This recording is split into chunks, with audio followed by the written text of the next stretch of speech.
ಬೆಂಗಾಲಿ ಸ್ವೀಟ್ಸಲ್ಲಿ ಒಂದಾಗಿರುವಂಥ ರಸ್ಮಲೈಯನ್ನು ಹೇಗೆ ಮನೆಯಲ್ಲೇ ಸುಲಭವಾಗಿ ಮಾಡ್ಬೋದು ಅಂತ ನಾನು ನಿಮಗೆ ಈ ವಿಡಿಯೋದಲ್ಲಿ ತೋರಿಸ್ಕೊಡ್ತೀನಿ. ಈ ಬೇಸಿಗೆನಲ್ಲಿ ಏನು ಮಾಡ್ತೀವಿ, ಬಿಸಿಲು ಅಂದ ತಕ್ಷಣ ಹೊರಗಡೆಯಿಂದ ಐಸ್ ಕ್ರೀಮ್ ತೊಗೊಂಬಂದು ತಿಂತೀವಿ. ಅದ್ರ ಬದಲಾಗಿ ಈ ರೀತಿ ಸ್ವೀಟ್ಸ್ನ ನಾವು ಮಾಡಿಟ್ಕೊಂಡ್ರೆ ವಾರ ತನಕ ಇರುತ್ತೆ.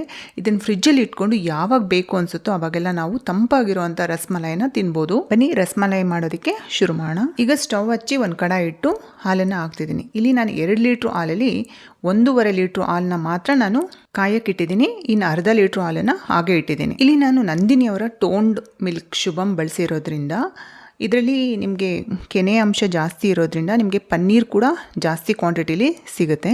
ಹಾಲು ಚೆನ್ನಾಗಿ ಕುದ್ದಾದ್ಮೇಲೆ ಇಲ್ಲ ನೀವು ವಿನೆಗರ್ ಆದರೂ ಹಾಕಿ ಹಾಲನ್ನು ಒಡಿಸ್ಬೋದು, ಇಲ್ಲಾಂದರೆ ನಿಂಬೆಹಣ್ಣಿನ ರಸ ಆದರೂ ಹಾಕ್ಬೋದು. ಇಲ್ಲಿ ನಾನು ನಿಂಬೆಹಣ್ಣಿನ ರಸನೇ ಬಳಸಿದ್ದೀನಿ. ಎರಡೂ ಕೂಡ ಸೇಮ್ ಒಂದೇ ಕೆಲಸನೇ ಮಾಡೋದು.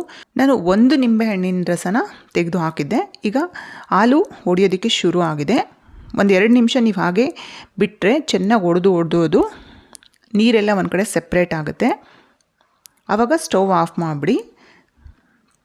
ನೋಡಿ ಯಾವ ರೀತಿ ಸೆಪ್ರೇಟಾಗಿ ನೀರೇ ಒಂದು ಕಡೆ ಗಟ್ಟಿ ಇರೋದೇ ಒಂದು ಭಾಗ ಬಂದಿದೆ. ಈಗ ಒಂದು ಬಿಳಿ ಬಟ್ಟೆನ ತೊಗೊಂಡು ಅದನ್ನು ಫಿಲ್ಟ್ರ್ ಮಾಡ್ಕೊಳ್ಳೋಣ. ಈ ರೀತಿ ಫಿಲ್ಟ್ರ್ ಮಾಡ್ಕೊಂಡಾದ್ಮೇಲೆ ನಾವು ಚೆನ್ನಾಗಿ ತೊಳ್ಕೊಬೇಕು ಈ ಪನ್ನೀರನ್ನ. ಯಾಕಂದರೆ ಅದರಲ್ಲಿ ಆ ಹುಳಿ ಅಂಶ ಇರುತ್ತಲ್ಲ, ಆ ಹುಳಿ ಅಂಶ ಎಲ್ಲ ಹೋಗೋವರೆಗೂ ಒಂದು 2-3 ಸರಿ ಚೆನ್ನಾಗಿ ನೀರು ಹಾಕ್ಕೊಂಡು ಚೆನ್ನಾಗಿ ತೊಳೆದು ಆ ನಂತರ ಏನು ಮಾಡಬೇಕಂದ್ರೆ ಅದನ್ನು ಚೆನ್ನಾಗಿ ಅದರಲ್ಲಿ ಇರುವಂಥ ನೀರಿನ ಅಂಶ ಎಲ್ಲ ಹೋಗೋಂಗೆ ಚೆನ್ನಾಗಿ ಅದು ಬಟ್ಟೆನ ಸುತ್ತಿ ನೀರಿನ ಅಂಶ ಎಲ್ಲ ತೆಗೆದುಬಿಡಬೇಕು. ತೆಗೆದಾದ್ಮೇಲೆ ಅದ್ರ ಮೇಲೆ ಯಾವುದಾದ್ರೂ ಒಂದು ಭಾರವಾದಂಥ ವಸ್ತು ಇಟ್ಬಿಟ್ಟು ಒಂದು 15-20 ನಿಮಿಷ ಬಿಟ್ಟರೆ ಅದರಲ್ಲಿರೋ ನೀರಿನ ಅಂಶ ಎಲ್ಲ ಸೋರೋಗಿ ಗಟ್ಟಿಯಾದ ಪನ್ನೀರು ನಿಮ್ಗೆ ಸಿಗುತ್ತೆ. ಆ ಗಟ್ಟಿಯಾಗಿ ಸಿಗೋವಂಥ ಪನ್ನೀರನ್ನ ಬಳಸ್ಕೊಂಡು ನಾವು ಫಸ್ಟು ರಸಗುಲ್ಲ ಮಾಡಿಕೊಂಡ್ರೆ ಆನಂತರ ನಾವು ರಸ್ಮಲೈ ಮಾಡ್ಬೋದು. ಈಗಿನ ಪರಿಸ್ಥಿತಿ ಯಾವ ರೀತಿ ಇದೆ ಅಂದರೆ ನಾವು ಹೊರಗಡೆಯಿಂದ ಯಾವುದೇ ಸ್ವೀಟ್ಸ್ನ ತಂದು ತಿನ್ನೋಕ್ಕಾಗಲ್ಲ, ಭಯ ಆಗುತ್ತೆ. ಯಾಕಂದರೆ ಇದರಲ್ಲಿ ಯಾವ ಕೆಮಿಕಲ್ ಬಳಸಿರ್ತಾರೋ ಏನಿರುತ್ತೋ ಏನೋ ಗೊತ್ತೇ ಇರಲ್ಲ. ಅದಕ್ಕೋಸ್ಕರ ಸ್ವಲ್ಪ ಸಮಯನ ಕೊಟ್ಟು ಸ್ವಲ್ಪ ಶ್ರಮ ಹಾಕಿದ್ರೆ ನಮ್ಗೆ ಯಾವ ಸ್ವೀಟ್ಸ್ ಬೇಕಾದರೂ ಮನೆಯಲ್ಲೇ ಸುಲಭವಾಗಿ ಮಾಡ್ಕೋಬೋದು. ಈಗ ನಾವು ರಬ್ಡಿ ಮಾಡ್ಕೊಳ್ಳೋದಕ್ಕೆ ಶುರು ಮಾಡೋಣ. ಸ್ಟವ್ ಹಚ್ಚಿ ಒಂದು ಕಡಾಯಿ ಇಟ್ಟು ಅರ್ಧ ಲೀಟ್ರ್ ಹಾಲನ್ನ ಹಾಗೆ ಇಟ್ಟಿದ್ವಲ್ಲ ಆ ಹಾಲನ್ನು ಹಾಕೋಣ. ಇದನ್ನು ಚೆನ್ನಾಗಿ ಕುದಿಯೋಕೆ ಇಡೋಣ. ಇದರಲ್ಲಿ ಕೆನೆ ಇದ್ದಷ್ಟು ನಿಮಗೆ ಆ ರಬ್ಡಿ ತುಂಬ ಟೇಸ್ಟಿಯಾಗಿರುತ್ತೆ. ಈಗ ಹಾಲು ಚೆನ್ನಾಗಿ ಕುದ್ದಿದೆ. ಈ ಹಂತದಲ್ಲಿ ನಾವು ಕೇಸರಿನ ಬಳಸಬೇಕು. ಇದು ಒರಿಜಿನಲ್ ಆಗಿ ಸಿಗೋವಂಥ ಕೇಸರಿ. ಇದು ಕಾಸ್ಟ್ಲಿ ಆದರೂ ಕೂಡ ಇದು ನ್ಯಾಚುರಲ್ಲು. ಆದರೆ ನಾವು ಹೊರಗಡೆಯಿಂದ ತಂದು ತಿನ್ನುವಂಥ ಸ್ವೀಟ್ಗಳಲ್ಲಿ ಅವರು ಕೇಸರಿ ಬಣ್ಣನ ಬಳಸಿರ್ತಾರೆ, ಅದು ಕೆಮಿಕಲ್ ಇರುತ್ತೆ. ಅದು ಒರಿಜಿನಲ್ ಆಗಿರುವಂಥ ಕೇಸರಿನ ಅವರು ಬಳಸಲ್ಲ. ಹಾಗಾಗಿ ನಾವು ಮನೆಯಲ್ಲೇ ಮಾಡ್ಕೊಳ್ಳೋದು ಉತ್ತಮ. ನೋಡಿ ಈ ರೀತಿ ನಾವು ಕೇಸರಿ ಹಾಕಿದ ತಕ್ಷಣ ನ್ಯಾಚುರಲ್ ಆಗಿರುವಂಥ ಲೈಟ್ ಆಗಿರುವಂಥ ಯೆಲ್ಲೋಯಿಶ್ ಬರುತ್ತೆ. ನೀವು ಹೊರಗಡೆ ನೋಡಿದ್ರೆ ಅದು ತುಂಬ ಡಾರ್ಕ್ ಎಲ್ಲೋ ಆರೆಂಜಿಶ್ ಇರುತ್ತೆ. ನಿಮಗೆ ಗೊತ್ತಾಗುತ್ತೆ ಒರಿಜಿನಲ್ ಯಾವುದು ಡೂಪ್ಲಿಕೇಟ್ ಯಾವುದು ಅಂತ. ನೋಡಿ ಈಗ ಚೆನ್ನಾಗಿ ಕುದೀತಿದೆ. ಇದಕ್ಕೆ ನೀವು ಏಲಕ್ಕಿ ಪೌಡ್ರನ್ನ ಹಾಕಬೇಕು. ಇಲ್ಲಿ ನಾನು 1.5 ಸ್ಪೂನಷ್ಟು ಏಲಕ್ಕಿ ಪೌಡ್ರನ್ನ ಹಾಕಿದ್ದೀನಿ. ನೀವು ಬೇಕಾದ್ರೆ 2 ಸ್ಪೂನ್ ಬೇಕಾದ್ರೆ ಹಾಕ್ಬೋದು. ಏಲಕ್ಕಿ ಪೌಡ್ರ್ ಹಾಕಿದಷ್ಟು ಒಳ್ಳೆ ಪರಿಮಳ ಇರುತ್ತೆ. ಈಗ ನಾನು ಡ್ರೈ ಫ್ರೂಟ್ಸ್ನ ಹಾಕ್ತಿದ್ದೀನಿ. ಇದಕ್ಕೆ ಪಿಸ್ತಾ, ಬಾದಾಮಿ ಮತ್ತು ಗೋಡಂಬಿನ ಸಣ್ಣದಾಗಿ ಕಟ್ ಮಾಡಿ ಹಾಕಿದ್ದೀನಿ. ಇದು ಕೂಡ ಅಷ್ಟೇ, ನೀವು ಎಷ್ಟು ಬೇಕಾದ್ರೂ ಹಾಕ್ಬೋದು. ಕಡಿಮೆ ಬೇಕಾದ್ರೂ ಹಾಕ್ಬೋದು, ಜಾಸ್ತಿ ಬೇಕಾದ್ರೂ ಹಾಕ್ಬೋದು. ಹಾಕಿದಷ್ಟು ನಿಮಗೆ ಆ ಟೇಸ್ಟ್ ಇನ್ನೂ ಜಾಸ್ತಿ ರಿಚ್ ಆಗುತ್ತಾ ಹೋಗುತ್ತೆ. ಈಗ 1 ಕಪ್ಪಷ್ಟು ಸಕ್ಕರೆನ ಹಾಕ್ತಿದ್ದೀನಿ. ಈ ಸಕ್ಕರೆ ಹಾಕಾದ್ಮೇಲೆ ತುಂಬ ಹೊತ್ತು ಕುದ್ದು ಅದು ತುಂಬ ಗಟ್ಟಿ ಆಗೋದಕ್ಕೆ ಬಿಡಬಾರ್ದು. ಆ ಸಕ್ಕರೆ ಎಲ್ಲ ಕರಗೋವರೆಗೂ ಚೆನ್ನಾಗಿ ಕುದಿಸ್ಕೊಂಡು ಎಷ್ಟು ತೆಳ್ಳಗಿರುತ್ತೋ ಅಷ್ಟು ಒಳ್ಳೆಯದು. ಈ ರಬ್ಡಿ ತೆಳ್ಳಗಿದ್ದಷ್ಟು ನಾವು ಆ ರಸಗುಲ್ಲ ಮಾಡ್ತೀವಲ್ಲ, ಆ ರಸಗುಲ್ಲನ ಹಾಕಿದಾಗ ಅದೆಲ್ಲ ಅಬ್ಸರ್ವ್ ಆಗೋಂಗಿರಬೇಕು. ನಾವು ತುಂಬ ಗಟ್ಟಿ ರಬ್ಡಿ ಮಾಡ್ಕೊಂಬಿಟ್ರೆ ಏನಾಗುತ್ತೆ ಅಂದರೆ ನಾವು ಹಾಕೋಂಥ ರಸಗುಲ್ಲ ಅದೆಲ್ಲ ಅಬ್ಸರ್ವ್ ಆಗೋಲ್ಲ. ಸೊ ಅವೆರಡು ಮಿಕ್ಸ್ ಆದಾಗೆ ನಿಮಗೆ ಆ ರಸಮಲೈ ಟೇಸ್ಟ್ ಬರೋದು. ಅದಕ್ಕೋಸ್ಕರ ಕುದ್ದ ತಕ್ಷಣ ಅದನ್ನು ಆಫ್ ಮಾಡಿ ಸೈಡ್ಗೆ ಇಟ್ಬಿಡಿ. ಈಗ ನಾವು ರಸಗುಲ್ಲ ಮಾಡ್ಕೊಳ್ಳೋದಕ್ಕೆ ರೆಡಿ ಮಾಡೋಣ. ನೋಡಿ ಯಾವ ರೀತಿ ನಾನು ಒಂದು ಬಟ್ಟೆ ಮೇಲೆ ಒಂದು ಗಟ್ಟಿಯಾಗಿರೋಂಥ ಈ ಕುಟಾಣಿ ಇರುತ್ತಲ್ಲ ಅದ್ರ ಮೇಲ್ಗಡೆ ಇಟ್ಟಿದ್ದೆ ನಾನು. ಈಗ ಅದನ್ನು ಒಂದು ತಟ್ಟೆಗೆ ಹಾಕ್ಕೊಂಡು ನೋಡಿ ಈ ರೀತಿ ಗಟ್ಟಿ ಇದ್ದಷ್ಟು ನಿಮಗೆ ಹದ ಚೆನ್ನಾಗಿ ಬರುತ್ತೆ. ಇದನ್ನು ನಾವು ಯಾವ ರೀತಿ ರಬ್ ಮಾಡಬೇಕಂದ್ರೆ ಈ ಅಂಗೈ ಬರುತ್ತಲ್ಲ, ಈ ಜಾಗ ಇರುತ್ತಲ್ಲ ನಾನು ತೋರಿಸಿದ್ನಲ್ಲ, ಅದರಿಂದನೇ ಜಾಸ್ತಿ ಫೋರ್ಸ್ ಹಾಕಿ ನೀವು ಮಾಡೋದ್ರಿಂದ ನಿಮಗೆ ಬೇಗ ಅದು ಸಾಫ್ಟ್ ಆಗ್ತಾ ಹೋಗುತ್ತೆ. ರಸಗುಲ್ಲ ಮಾಡಬೇಕಾದ್ರೂ ನಾವು ಇದೇ ರೀತಿ ಪ್ರೊಸೀಜರ್ನೇ ಬಳಸೋದು. ಇದರಲ್ಲಿ ಒಂದೇ ಒಂದು ಸ್ವಲ್ಪ ನಾವು ಸಮಯ ಕೊಡಬೇಕು ಅನ್ನೋದಾದರೆ ಈ ಪನ್ನೀರನ್ನ ಸಾಫ್ಟ್ ಮಾಡ್ಕೊಳ್ಳೋಕ್ಕಷ್ಟೇ ಹೊರತು ಇನ್ನೇನು ಕಷ್ಟ ಅಲ್ಲ ಇದರಲ್ಲಿ. ಇದಕ್ಕೆ ಒಂದು 5 to 6 ಮಿನಿಟ್ಸ್ ಆದರೂ ಆಗ್ಬೋದು, ಇಲ್ಲ ಒಂದು 10 ನಿಮಿಷ ಆದರೂ ತೊಗೋಬೋದು.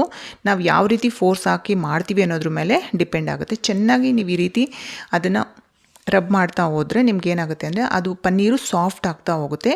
ಈಗ ನಾನು 1 ಸ್ಪೂನಷ್ಟು ಕಾರ್ನ್ಫ್ಲೋರ್ನ ಹಾಕಿದ್ದೀವಿ. ಇದು ಆಪ್ಷನಲ್ಲು, ಹಾಕಿದ್ರೆ ಹಾಕ್ಬೋದು, ಬಿಟ್ಟರೆ ಬಿಡ್ಬೋದು. ಹಾಕಾದ್ಮೇಲೆ ಅದನ್ನು ಚೆನ್ನಾಗಿ ಮಿಕ್ಸ್ ಮಾಡಿಕೊಂಡು ಇನ್ನೊಂದು 5 ನಿಮಿಷ ಚೆನ್ನಾಗಿ ಸ್ಮ್ಯಾಶ್ ಮಾಡಿ ಅದನ್ನು ರಬ್ ಮಾಡಿ ಸಾಫ್ಟ್ ಮಾಡ್ಕೊಳ್ತಾ ಹೋಗ್ಬೇಕು. ಯಾಕಂದರೆ ಇವಾಗ ನಾವು ಪೌಡ್ರ್ ಹಾಕಿರೋದ್ರಿಂದ ಅದು ಸೆಪ್ರೇಟ್ ಆಗಿರುತ್ತೆ, ಪನ್ನೀರ್ ಸೆಪ್ರೇಟ್ ಆಗಿರುತ್ತೆ. ಅವೆರಡು ಚೆನ್ನಾಗಿ ಮಿಕ್ಸ್ ಆಗಿ ಮತ್ತೆ ಸಾಫ್ಟ್ ಆಗಿಲ್ಲ ಅಂದರೆ ನಿಮಗೆ ರಸಗುಲ್ಲ ಚೆನ್ನಾಗಿ ಬರಲ್ಲ, ಆವಾಗ ಅದು ಕಟ್ಟಾಗಿಬಿಡುತ್ತೆ ಮತ್ತು ಅದು ಶೇಪು ಕೂಡ ಚೆನ್ನಾಗಿ ಬರಲ್ಲ. ಅದಕ್ಕೋಸ್ಕರ ನೀವು ಈ ಹಂತದಲ್ಲಿ ಸ್ವಲ್ಪ ಕೆಲಸ ಕೈ ಕೊಟ್ಟರೆ ನಿಮಗೆ ಪರ್ಫೆಕ್ಟ್ ಆಗಿರುವಂಥ ರಸಮಲೈನ ನೀವು ತುಂಬ ಸುಲಭವಾಗಿ ಮಾಡ್ಕೋಬೋದು.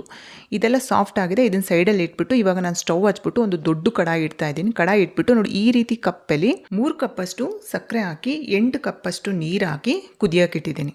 ಈಗ ಈ ಉಂಡೆನಲ್ಲಿ ನಿಮಗೆ ಎಷ್ಟು ಸೈಜ್ ಬೇಕೋ ಆ ಸೈಜಲ್ಲಿ ಉಂಡೆ ಮಾಡ್ಕೊಳ್ಳಿ. ನೋಡಿ, ಈ ರೀತಿ ನಾನು ಸಣ್ಣ ಸಣ್ಣದಾಗಿ ಮಾಡ್ಕೊಂಡಿದ್ದೀನಿ. ನೀವು ಇನ್ನೂ ಬೇಕಾದ್ರೆ ಕಡಿಮೆನೂ ಮಾಡ್ಕೋಬೋದು ಸೈಜು, ಇಲ್ಲ ದಪ್ಪ ದಪ್ಪ ಬೇಕಾದರೂ ನಿಮಗೆ ಮಾಡ್ಕೋಬೋದು. ಈ ರೀತಿ ಮಾಡಾದಮೇಲೆ ಚೆನ್ನಾಗಿ ರೌಂಡ್ ಮಾಡಿಕೊಂಡು ಅಲ್ಲೇ ನೀವು ನಿಧಾನಕ್ಕೆ ಪ್ರೆಸ್ ಮಾಡಿ ಈ ಶೇಪಲ್ಲಿ ಬರೋ ಹಾಗೆ ಮಾಡ್ಕೋಬೇಕು. ನೀವು ನೋಡಿ, ಈ ರೀತಿ ಬರಬೇಕು. ಈ ರೀತಿ ಎಲ್ಲ ಉಂಡೆನೂ ಸಾಫ್ಟ್ ಮಾಡಿಕೊಂಡು ಈ ರೀತಿ ಶೇಪಲ್ಲಿ ಮಾಡಿಟ್ಕೊಳ್ಳಿ. ನೀವು ಸುಮ್ಮನೆ ಅದನ್ನು ಉಂಡೆನ ನೀವು ಸಾಫ್ಟ್ ಮಾಡಿಕೊಳ್ಳೆ ಸಡನ್ನಾಗಿ ಹೀಗೆ ಒತ್ಬಿಟ್ರೆ ಎಲ್ಲ ಕ್ರ್ಯಾಕ್ ಆಗಿಬಿಟ್ಟು ನಿಮಗೆ ಶೇಪ್ ಬರೋದಿಲ್ಲ ನಿಮಗೆ. ಅದಕ್ಕೋಸ್ಕರ ಮಾಡಬೇಕಾದ್ರೆ ಸ್ವಲ್ಪ ಹುಷಾರಾಗಿ ಮಾಡ್ಕೊಳ್ಳಿ. ಈಗ ಚೆನ್ನಾಗಿ ನೀರು ಕುದ್ದಿದೆ, ಸಕ್ಕರೆ ಕೂಡ ಕರಗಿದೆ. ಈ ಹಂತದಲ್ಲಿ ನಾವು ಶೇಪ್ ಮಾಡಿ ಇಟ್ಕೊಂಡಿರುವಂಥ ಪನ್ನೀರ್ ಉಂಡೆಗಳನ್ನ ಬೇಯೋದಕ್ಕೆ ಹಾಕ್ಬಿಡ್ಬೇಕು. ಹಾಕಾದ್ಮೇಲೆ ನೀವು ಬೇಕಾದ್ರೆ ಒಂದು ಪ್ಲೇಟ್ ಬೇಕಾದ್ರೂ ಮುಚ್ಚಿಬಿಟ್ಟು ಒಂದು 10ರಿಂದ 12 ನಿಮಿಷ ಹಾಗೆ ಬಿಟ್ಬಿಡಿ. ಆವಾಗ ಏನಾಗುತ್ತೆ ಅಂದರೆ ಆ ರಸಗುಲ್ಲಗಳು ನಾವು ಯಾವ ಶೇಪಲ್ಲಿ ಮಾಡಿರ್ತೀವೋ, ಎಷ್ಟು ಸೈಜಲ್ಲಿ ಮಾಡಿರ್ತೀವೋ ಅದ್ರ ಡಬಲ್ ಸೈಜ್ಗೆ ಚೆನ್ನಾಗಿ ಬೆಂದಿರುತ್ತೆ. ನೋಡಿ, ಹಾಕಬೇಕಾದ್ರೆ ನಮಗೆ ಸೈಜ್ ಚಿಕ್ಕದಾಗೇ ಇದೆ. ಒಂದು 12 ನಿಮಿಷ ಬಿಟ್ಕೊಂಡು ತೆಗೆದು ನೋಡಿದ್ರೆ ನಿಮಗೆ ಆ ಸೈಜು ಡಬಲ್ ಆಗಿರುತ್ತೆ. ನೀವು ಬೇಕಾದ್ರೆ ಪ್ಲೇಟ್ನ ಮುಚ್ಚಿಬಿಟ್ಟು ಆದರೂ ಬೇಯಿಸ್ಬೋದು, ಇಲ್ಲಾಂದರೆ ತೆರೆದು ಕೂಡ ಬೇಯಿಸ್ಬೋದು. ನೀವು ಬೇಯುವಾಗ ಈ ರೀತಿ ನೀವು ಮಾಡೋದ್ರಿಂದ ಪಾಕ ಕೂಡ ಮೇಲ್ಭಾಗಕ್ಕೆ ಹೋಗೋದ್ರಿಂದ ಅದು ಇನ್ನೂ ಚೆನ್ನಾಗಿ ಬೇಗನೆ ಬೇಯುತ್ತೆ ಮತ್ತು ಸೈಜ್ ಕೂಡ ನಿಮಗೆ ದೊಡ್ಡದಾಗುತ್ತೆ. ನೋಡಿ, ಹೇಗೆ ಹಂತವಾಗಿ ಬೇಯ್ತಾ ನಿಮಗೆ ಸೈಜಲ್ಲಿ ಡಿಫ್ರೆನ್ಸ್ ಗೊತ್ತಾಗ್ತಿದೆ ಅನಿಸುತ್ತೆ. ಅದು ದಪ್ಪ ಆಗ್ತಾ ಇದೆ. ಮತ್ತು ಒಂದು 12 ನಿಮಿಷ ಆದಮೇಲೆ ಅದನ್ನೇನು ಮಾಡಬೇಕಂದ್ರೆ ಉಲ್ಟಾ ಮಾಡ್ತಾ ಹೋಗ್ಬೇಕು, ನಿಧಾನಕ್ಕೆ ಮಾಡಬೇಕು. ತುಂಬ ಫೋರ್ಸಾಗಿ ಮಾಡಿದ್ರೆ ಏನಾಗುತ್ತೆ ಅಂದರೆ ಕಟ್ಟಾಗ್ಬಿಡುತ್ತೆ ನಿಮಗೆ. ನೋಡಿ ಎಷ್ಟು ಚೆನ್ನಾಗಿ ಬೇಯ್ತಾ ಇದೆ. ಈ ರೀತಿ ಒಂದು 15 ನಿಮಿಷ ನೀವು ಚೆನ್ನಾಗಿ ಬೇಯಿಸೋದ್ರಿಂದ ನಿಮ್ಮ ರಸಗುಲ್ಲ ಸಾಫ್ಟಾಗಿ ಹದವಾಗಿ ಬೆಂದಿರುತ್ತೆ. ಆ ನಂತರ ಸ್ಟವ್ ಆಫ್ ಮಾಡಿ ಒಂದು ಅರ್ಧ ಗಂಟೆ ಬಿಟ್ಬಿಡಿ, ಅದು ತಣ್ಣಗಾಗುತ್ತೆ. ಅಷ್ಟರಲ್ಲಿ ನಾವು ಒಂದು ಬೌಲ್ಗೆ ಐಸ್ ಕ್ಯೂಬ್ಸ್ನ ಹಾಕ್ಕೊಂಡು ಆ ಪಾಕ ಇತ್ತಲ್ಲ, ಆ ಪಾಕದಲ್ಲಿ ಒಂದು ಅರ್ಧ ಪಾಕದಷ್ಟು ಪಾಕನ ಇದಕ್ಕೆ ಹಾಕ್ಕೊಂಡು ಆ ಕಡಾಯಿಲಿರುವಂಥ ಎಲ್ಲ ರಸಗುಲ್ಲನ ತೆಗೆದು ಇದಕ್ಕೆ ಹಾಕಿ ಅರ್ಧ ಗಂಟೆ ಬಿಟ್ಬಿಡಬೇಕು. ಇದರಿಂದ ಏನಾಗುತ್ತೆ ಅಂದರೆ ರಸಗುಲ್ಲ ಸ್ಪಾಂಜಿ ಆಗಿರುತ್ತೆ ಮತ್ತು ಅದು ನೀಟಾಗಿ ಸೆಟ್ ಆಗುತ್ತೆ. ಈಗ ಅರ್ಧ ಗಂಟೆ ಆಗಿದೆ. ಅರ್ಧ ಗಂಟೆ ನಂತರ ರಸಗುಲ್ಲನ ಚೆನ್ನಾಗಿ ಹಿಂಡ್ಬಿಟ್ಟು ಅದನ್ನು ರಬ್ಡಿ ಒಳಗಡೆ ಹಾಕ್ಬಿಟ್ಟು 3ರಿಂದ 4 ಗಂಟೆ ಬಿಟ್ಬಿಡ್ಬೇಕು ಅದನ್ನು. ಆವಾಗ ಚೆನ್ನಾಗಿ ಅಬ್ಸರ್ವ್ ಆಗಿರುತ್ತೆ, ತುಂಬ ಟೇಸ್ಟಿಯಾಗಿ ರೆಡಿ ಆಗಿರುತ್ತೆ. ನೀವು ಸಂಜೆ ತಿಂತೀವಿ ಅಂದರೆ ಬೆಳಗ್ಗೆನೇ ರೆಡಿ ಮಾಡಿ ಇಟ್ಕೊಂಡ್ರೆ ಅದನ್ನು ನೀವು ಫ್ರಿಜ್ಜಲ್ಲಿ ಇಟ್ಕೊಂಡು ಕೋಲ್ಡಾಗಿ ಈ ರಸಮಲೈನ ತಿನ್ನೋದ್ರಿಂದ ತುಂಬ ಅದ್ಭುತವಾದಂಥ ರುಚಿ ಇರುತ್ತೆ. ಈ ರೆಸಿಪಿ ಇಷ್ಟ ಆದರೆ ಚಾನಲ್ನ ಸಬ್ಸ್ಕ್ರೈಬ್ ಮಾಡ್ಕೊಳ್ಳಿ, ನಿಮ್ಮ ಫ್ರೆಂಡ್ಸ್ ಮತ್ತು ಫ್ಯಾಮಿಲಿ ಜೊತೆ ಈ ವಿಡಿಯೋನ ಶೇರ್ ಮಾಡ್ಕೊಳ್ಳಿ. ಧನ್ಯವಾದಗಳು.